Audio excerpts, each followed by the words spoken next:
While many of us are enjoying a quiet morning coffee and perusing the headlines, Chancellor Rachel Reeves is, by all accounts, undergoing what can only be described as a full-blown political crisis in Westminster. Because nothing says control quite like your own cabinet colleagues urging you to abandon your proposed spending cuts.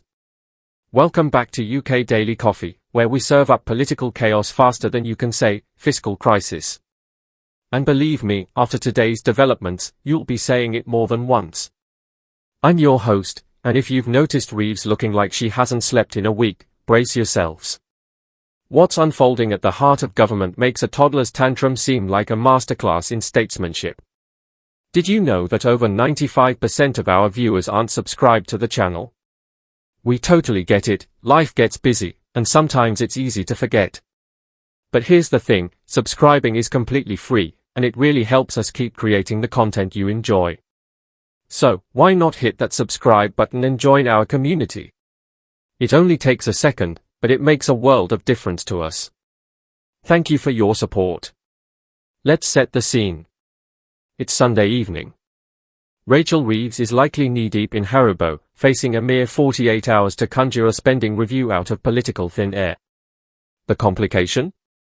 Key cabinet ministers are staging a full-blown standoff. And here's the kicker, no one's backing down. This is a proper Westminster face-off. In one corner stands Reeves, Chancellor of the Exchequer, armed with her calculator and presumably fueled by industrial-strength coffee.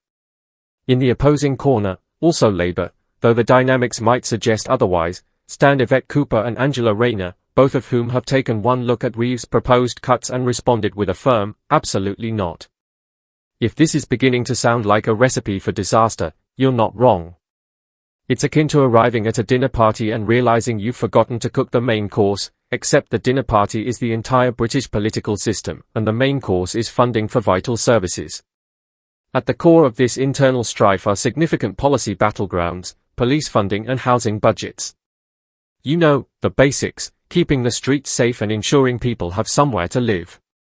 Minor details, really. Yvette, Home Secretary, appears to be fighting tooth and nail to protect police funding, as though defending the crown jewels. And frankly, who could blame her? There's nothing tough on crime about telling the police to work miracles with dwindling resources. It's like asking Gordon Ramsay to whip up a 5-course feast with a packet of crisps and a tin of baked beans. Theoretically possible, but not advisable. Meanwhile, Deputy Leader Angela Rayner is having her own moment of defiance over proposed housing budget cuts. And here's where things become truly baffling. Labour campaigned with housing reform as a cornerstone pledge, so cutting the housing budget now is tantamount to a firefighter showing up to a blaze with a petrol can instead of a hose. Bold, certainly. Wise? Not so much. Treasury officials, bless them, reportedly, scrambling, an apt description conjuring images of civil servants dashing around Whitehall with calculators in hand and panic in their eyes. They are attempting to broker what's being dubbed an 11th hour deal, which in government speak translates loosely as, we're terrified and nearly out of time. And then there's Peter Kyle, Secretary for Science, Innovation and Technology, who popped up on Sunday's political programming to offer what can only be described as a masterclass in political avoidance. When asked point-blank whether he could guarantee no cuts to police or housing budgets, he launched into the sort of circuitous non-answer typically reserved for family gatherings and job interviews. Kyle's response? A poetic blend of, everyone's struggling, government shorthand for, we're making cuts, but please don't blame us, followed swiftly by the classic, we inherited this mess, refrain, because apparently, even when you're in charge, the previous lot are still responsible for your decisions.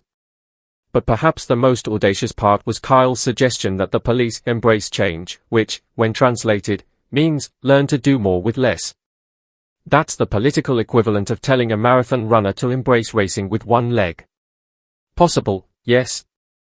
Desirable, not really. Taking a step back, this entire farce is unfolding against a backdrop that would make a soap opera scriptwriter weep with envy. Housing associations are sounding the alarm over an impending funding cliff edge. And when housing professionals start using phrases like, cliff edge, you can be sure the situation is truly dire. Fiona Fletcher-Smith, of L&Q Housing Association, deserves credit for saying what many won't, the nation is barreling towards a house-building disaster, with funds likely to dry up by 2026, which, in government terms, is effectively tomorrow. When you're already in the midst of a housing crisis, charging headlong towards a financial cliff edge is, generally speaking, not the most inspired form of navigation. But that's precisely the trajectory local councils appear to be on. The Local Government Association has delivered its own grim bulletin. 51% of councils are currently operating at a deficit when it comes to housing budgets. In plain English, more than half of England's local authorities are in the red. And the government's solution? Potentially slashing funding even further. It's the bureaucratic equivalent of fighting a fire by turning off the water supply, novel, certainly, but unlikely to be effective. Just when it seems the situation couldn't get more farcical, Labour backbenchers are beginning to twitch, unnerved by the party's recent dip in the polls. Because nothing screams, vote for us, quite like cuts to police and housing budgets amid a cost of living crisis. It's the political equivalent of going on a diet and deciding the best strategy is to eat cake for every meal. Technically, it's a decision about food. But it's not a sensible one. One Labour MP privately pointed out that the party's flagship housing pledge rings hollow if the existing stock of social housing continues to deteriorate. Translated from political speak, this means, we promised to fix housing, but we may very well be about to make it worse. It's akin to pledging to tidy your house and then setting it on fire. Sure, you're addressing the mess, but perhaps not in the way voters had in mind. The policing situation is equally surreal. No fewer than 6 of Britain's most senior police chiefs, including the Commissioner of the Metropolitan Police, Sir Mark Rowley, have penned a letter to Sir Keir Starmer. The essence of their message? You can't reduce crime by defunding the police. An observation so basic it ought to go without saying, but apparently, it needed spelling out. Police forces are grappling with a perfect storm, escalating online crime linked to organized syndicates, an influx of threats in the digital space, and overcrowded prisons forcing early releases. Naturally, they are asking for more resources to meet these challenges. The government's response? A potential funding cut. It's like telling a juggler to add more balls while tying one hand behind their back. Rachel Reeves, for her part, is attempting to navigate a fiscal tightrope. She's trying to honor Labour's election pledges while adhering to the very fiscal rules she herself introduced. It's rather like attempting to walk a tightrope blindfolded while juggling flaming torches, an act that might win applause at a circus, but is far less appealing in government. The fiscal rules, it's worth remembering, of Reeves' own making. She's fashioned the cage, then expressed dismay at finding herself locked inside. It's like setting your own bedtime, then complaining you have to turn in early. These rules are designed to project fiscal prudence, but in practice, they are making it impossible to deliver meaningful reform, rather like being so frightened of getting wet you never leave the house. Behind the scenes, departments have been locked in months of tense negotiations over budgets, Whitehall speak for endless rows over funding, with no one emerging particularly content. Reeves is reportedly seeking to protect NHS spending, raise defence investment to 2.5% of GDP, and temper the previously proposed cuts to benefits. A recent U-turn on scrapping winter fuel payments for pensioners suggests a tacit admission, perhaps withdrawing heating support from the elderly during a cost of living crisis wasn't the political masterstroke it appeared to be on paper. Peter Kyle's appearance on Sunday morning television was pure Whitehall theatre. Asked to confirm there would be no squeeze on public sector budgets, Kyle did everything except say the words. He dangled a £1 billion boost for police services, which sounds impressive until one considers that, divided across the country, it equates to a handful of officers per force, hardly transformative. He also cited plans to recruit 13,000 new police officers. A noble aim, except for the inconvenient truth that budget cuts could leave those very officers unable to perform their roles effectively. It's like hiring more firefighters but confiscating their hoses. On paper, you've got more hands on deck. In practice, you're still short of water. Kyle's suggestion that the police should embrace change was particularly rich. Apparently, the solution to having fewer resources is simply to be more cheerful about it. That's a bit like telling someone their car has broken down but they should embrace walking. Technically valid, but hardly desirable. In a further twist, Kyle cited letters pouring in from universities, doctors, and child poverty campaigners, all pleading for adequate funding. At this point, it's beginning to resemble a household where every teenager is asking for a raise in pocket money, but the parent's bank account is empty.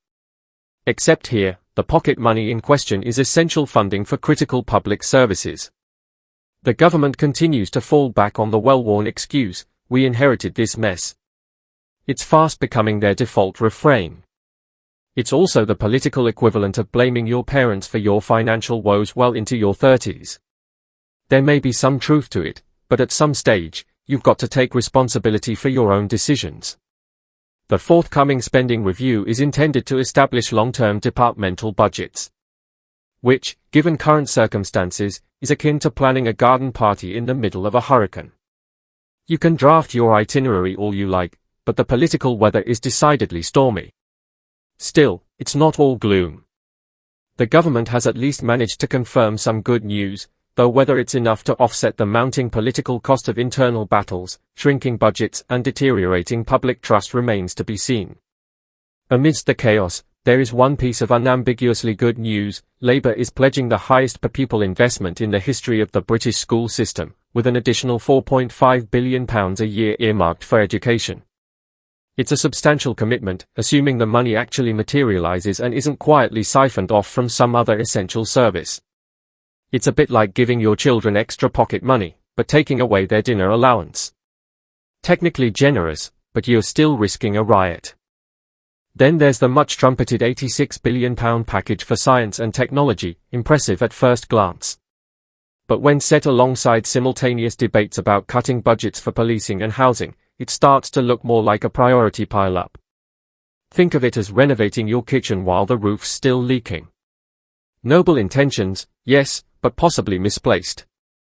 Meanwhile, the winter fuel allowance debacle continues to baffle just about everyone.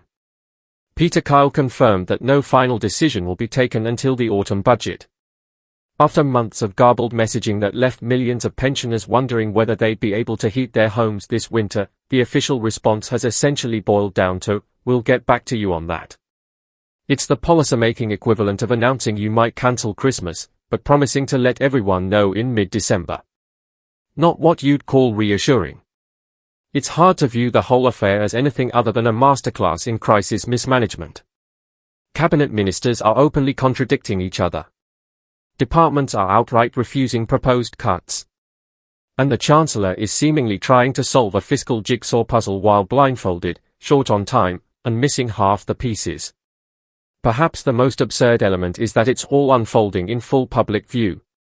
Usually, this sort of governmental meltdown is confined to the shadows of Whitehall. This time, it's playing out like a series of Love Island, Cabinet Edition. Imagine a blazing family row at Christmas dinner, except the family in question is in charge of your local police force, housing supply, and the national economy. And the timing? Exquisite, or disastrous, depending on your perspective. With less than 48 hours until the spending review, a very public cabinet meltdown is the political equivalent of a couple having a screaming match in the middle of their own wedding ceremony. Technically possible, but wildly inappropriate. Investigative reporting, particularly by The Independent, has laid bare just how deep the fissures go. When journalists are handed inside information about Whitehall departments flat-out rejecting budget cuts, it's generally a sign that someone's trying to apply pressure through public embarrassment. It's like your teenage child posting a TikTok rant about how unfairly you treat them. Not subtle, but sometimes effective. All of this underscores Labour's central dilemma in government. They ran on a ticket to fix Britain: crime, housing, the economy, take your pick. But governing has revealed a painful truth: fixing broken systems costs real money. And they simply don't have enough of it. It's akin to promising to redecorate an entire house, then realizing you only have enough paint for one room and the ceiling's still moldy. The letter from senior police chiefs to Keir Starmer struck a particularly damning chord. It cut straight to the core contradiction between Labour's promises and its fiscal reality: you cannot be tough on crime while slashing police budgets. It's like pledging to lose weight by living exclusively on takeaway pizza. The numbers don't add up. The housing crisis is no less fraught. This isn't simply a matter of building new homes, it's about preserving and maintaining the ones that already exist. Cut maintenance budgets, and you exacerbate the problem. It's like deciding to save money by skipping every car service. Might work short term, but you'll be phoning the AA before long. Backbench nerves are beginning to twitch, and when Labour MPs start fretting about their own electoral prospects, it's usually a sign that a government U-turn is just over the horizon. It's the political equivalent of friends giving you the concerned look that says, "Mate, maybe rethink your life choices." And then there's Rachel Reeves. The fiscal rules, so often invoked as a symbol of Labour's newfound economic discipline, are entirely of her own invention. She constructed the cage, locked herself inside, and now finds herself complaining about the lack of wiggle room.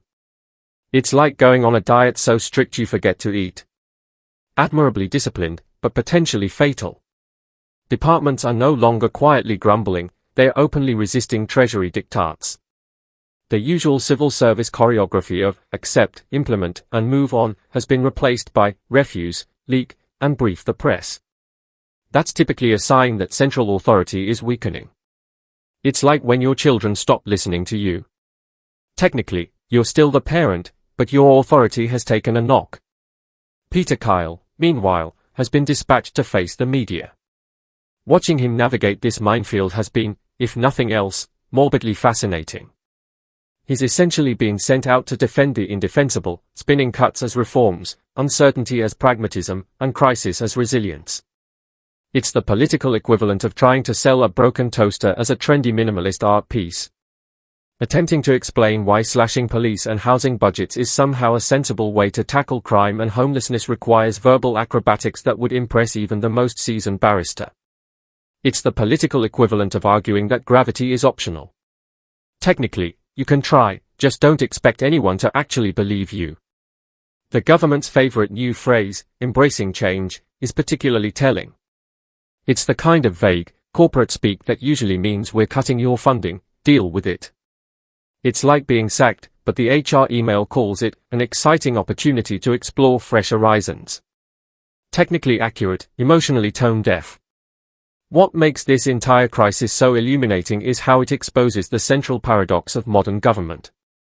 The public wants better services, cleaner streets, safer neighborhoods, and affordable homes, but nobody wants to be the one who pays for it. Politicians campaign as if they can deliver Scandinavian-style public services on a Weetabix budget. It's like promising everyone a pony, then realizing you can't afford hay. This week's spending review was supposed to be Rachel Reeves's grand moment, the one where she shows she's in command of Labour's economic ship. Instead, it's rapidly becoming an object lesson in just how little command she actually has. When your own cabinet ministers are publicly contradicting your economic strategy, you're not leading a government, you're hosting a very tense group therapy session. It's like trying to conduct an orchestra where half the musicians have decided they are now just soloists. The looming 48-hour deadline only adds to the drama. In political time, 48 hours is practically yesterday.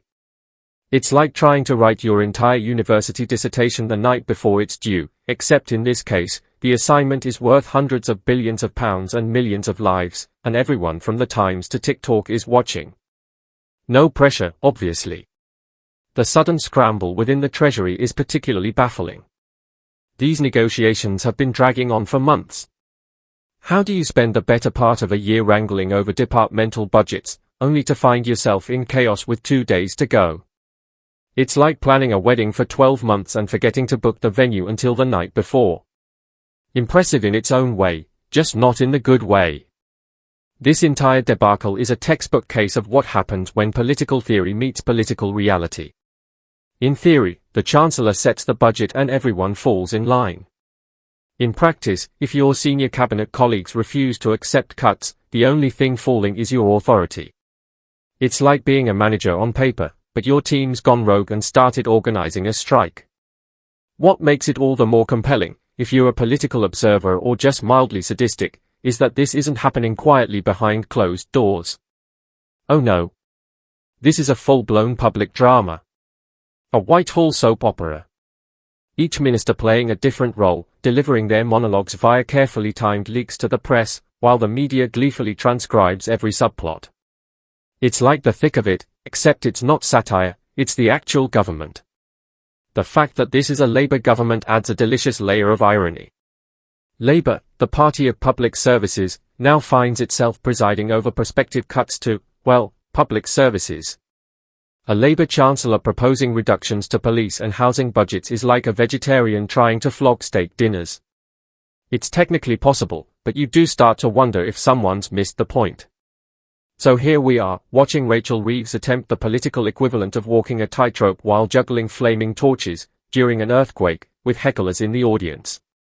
She's facing open revolt from her own cabinet, departments rejecting Treasury demands like overdue parking tickets, and just 48 hours to pull off a spending review that keeps everyone happy, without the money to make anyone happy. And the truly poetic twist? This is exactly the sort of meltdown Labour spent years lambasting the Tories for. Chaos, infighting, indecision, pick your insult. Now, Labour is staging its own sequel. It's like spending years criticizing someone else's bad driving, only to reverse into your own garage wall in front of the neighbours. If you've found yourself strangely captivated by the sight of a government tying itself in knots over basic budgeting, make sure you're subscribed to UK Daily Coffee. We're dropping multiple videos daily, keeping you up to speed with all the Westminster drama you can handle. Hit that notification bell so you don't miss a single twist in what might be the most politically bonkers week of the year. And let us know in the comments, can Rachel Reeves pull a last-minute miracle out of her red briefcase, or are we about to witness a full-blown policy pile-up live on the national stage? Stick around. With the way things are going, this political thriller isn't just heating up, it's about to explode.